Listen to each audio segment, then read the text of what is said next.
Ya, assalamualaikum warahmatullahi wabarakatuh. Dalam pertemuan ini, kita akan membahas mengenai kajian ilmu sejarah yang masuk ke dalam bab 1 dalam materi sejarah peminatan kelas 10. Nah, bab 1 ini apa yang akan dibahas? Ini ada ruang lingkup sejarah, ada pola pikir sejarah yang di dalamnya terbagi lagi ke dalam sub-subbab.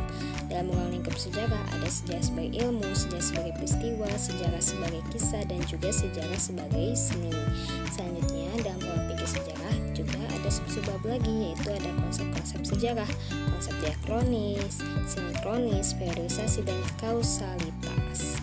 Nah, untuk pertemuan kali ini kita hanya akan membahas mengenai sejarah sebagai ilmu, yang di dalamnya kita akan membahas tentang penjelasan sejarah itu sendiri, syarat-syarat atau ciri-ciri sejarah sebagai ilmu, kemudian kegunaan sejarah sebagai ilmu, dan juga fungsi sejarah sebagai ilmu. Langsung saja kita bahas sebagai berikut.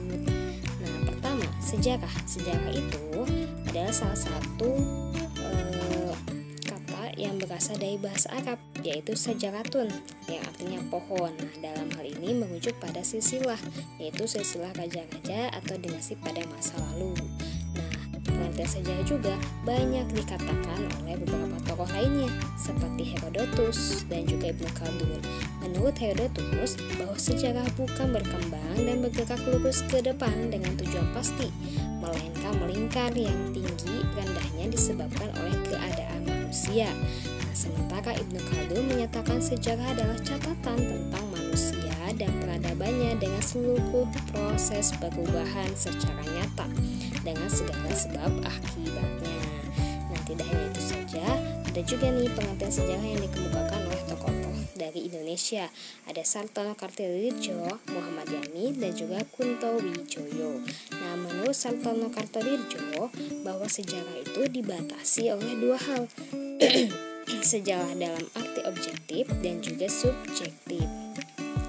Sejarah secara objektif yang merujuk kepada peristiwa atau kejadian itu sendiri, sementara dalam pengertian subjektif bahwa sejarah itu adalah sesuatu yang ditulis oleh sejarawan.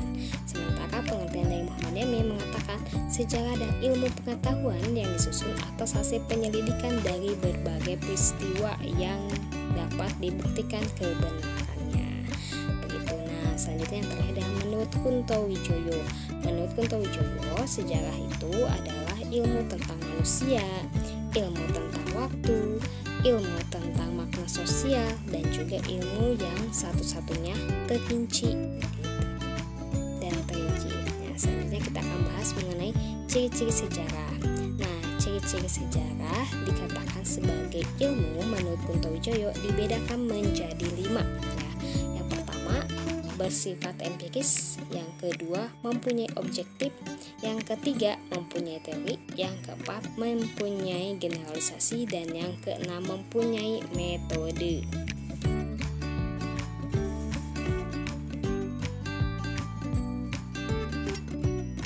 Gitu. Nah, oke. Pertama kita akan bahas mengenai sejarah dikatakan sebagai ilmu bersifat empiris. Betul, sejarah juga ini tidak terlepas dari yang namanya pengalaman manusia yang terekam dalam sebuah dokumen, rekaman, video, dan sebagainya. Gitu.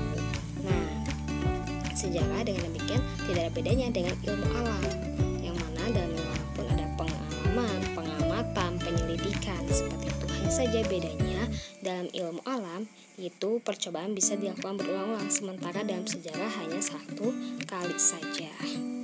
Selanjutnya mempunyai objek gitu. Nah, sejarah itu mempunyai objek. Apa objeknya dalam sejarah? Yaitu objeknya adalah manusia. Kalau dalam ilmu alam, objeknya itu adalah benda-benda mati. Nah, contohnya seperti ini. Sejarah sebagai objek itu berarti mempunyai ruang, waktu, dan juga manusia yang melakukan kegiatannya. Nah, seperti peristiwa proklamasi kemerdekaan Indonesia. Nah, peristiwa proklamasi kemerdekaan Indonesia ini objeknya siapa? Manusianya siapa? Yaitu Soekarno dan Hatta. Begitu. Selanjutnya, nah, pembahasan bahwa sejarah sebagai ilmu itu punya syarat lagi, yaitu bersifat yaitu mempunyai teori.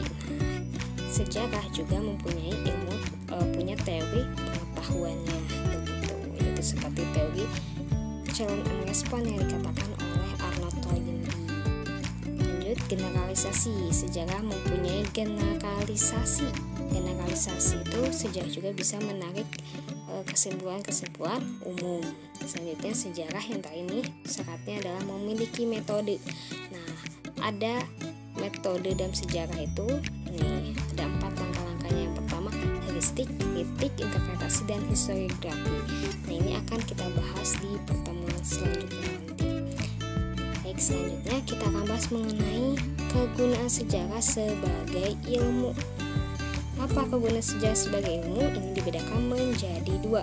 Ada kegunaan secara intrinsik dan ada kegunaan secara ekstrinsik. Nah, kegunaan secara intrinsik ini sejarah sebagai ilmu, di mana bahwa sejarah ini menceritakan peristiwa-peristiwa yang terjadi di masa lampau yang bersangkutan dengan manusia. Kemudian sejarah sebagai pernyataan pendapat. Betul, banyak para tokoh sejarawan yang menggunakan ilmunya untuk menyatakan pendapatnya. Kemudian sejarahkah sebagai cara mengetahui masa lampau. Nah, masyarakat yang sudah mengetahui mengenal tulisan, mereka akan menggunakan sejarah untuk mengetahui peristiwa yang terjadi di masa lampau. Sementara mereka yang belum mengenal tulisan, mereka akan menggunakan mitos untuk mengetahui peristiwa di masa lampau. Gitu. Selanjutnya yang terakhir ada sejarah sebagai profesi. Nah, sejarah dalam artian sebagai profesi ini banyak para lulusan sejarawan yang kemudian menggunakan ilmunya untuk digunakan sebagai pekerjaan. Contohnya seperti saya yang menjadi guru sejarah begitu. Selanjutnya kegunaan secara ekstrinsik. Nah, sejarah sebagai pendidikan moral. Nah, sejarah yang diajarkan kepada masyarakat itu adalah untuk mengukuhkan Pancasila sebagai salah satu tolak ukur yang menentukan baik benarnya, gitu kan, baik benar salahnya suatu tindakan, kemudian merdeka, terjajahnya, dan sebagainya, seperti itu. Kemudian sejarah sebagai pendidikan penolakan. Nah, maksudnya kegunaan sejarah di sini adalah untuk menciptakan pola pikir yang tidak monokuler, yang mana tidak orang-orang itu tidak berpikir, kalau yang belajar sejarah itu tidak akan berpikir hanya satu akibat saja atau satu sebab saja yang menyebabkan sebuah peristiwa begitu. Ternyata dalam satu peristiwa banyak sekali sebab-sebab yang membuat peristiwa itu terjadi begitu. Sebenarnya sejarah sebagai pendidikan politik. Nah, dengan mengetahui sejarah ini akan digunakan kekuasaan sistem pemerintah yang terjadi di masa lampau ini akan menjadi tolak ukur nih untuk menciptakan sistem pemerintahan yang lebih baik lagi di masa sekarang. Selanjutnya sejarah sebagai pendidikan kebijakan. Nah, orang yang sudah belajar sejarah mereka akan lebih bijak lagi untuk menghadapi masa depan. Selanjutnya sejarah sebagai pendidikan perubahan. Nah, dengan adanya pengetahuan sejarah ini maka akan adanya sebuah perubahan ya dalam kehidupan manusia. Kemudian sejarah sebagai pendidikan masa depan. Betul. Jadi orang-orang yang sudah membaca sejarah mereka akan tahu apa saja yang akan mereka lakukan di masa yang akan datang setelah melihat apa yang terjadi di masa lalu begitu. Nah, itu kegunaan sejarah sebagai ilmu. Nah, fungsi sejarah sebagai ilmu ini dibedakan menjadi 3 ya. Di sini ada fungsi kreatif, inspiratif, dan instruktif. Dan juga harus saya tambahkan, oke. Fungsi kreatif. Nah, bahwa dalam sejarah ini kan banyak situs-situs sejarah. Nah, dengan demikian adanya situs-situs sejarah ini, maka ini bisa digunakan sebagai sarana untuk rekreasi, seperti ada situs Candi Cangkuang, kemudian situs Candi Borobudur, kemudian ada situs Sangiran begitu.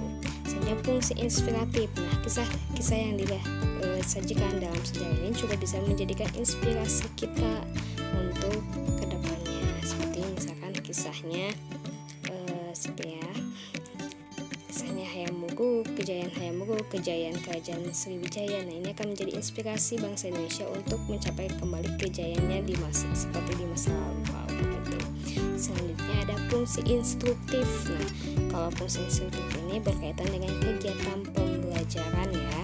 Sejarah ini kalau menurut fungsi instruktif dapat digunakan sebagai penunjang dalam menjelaskan mata pelajaran lainnya begitu.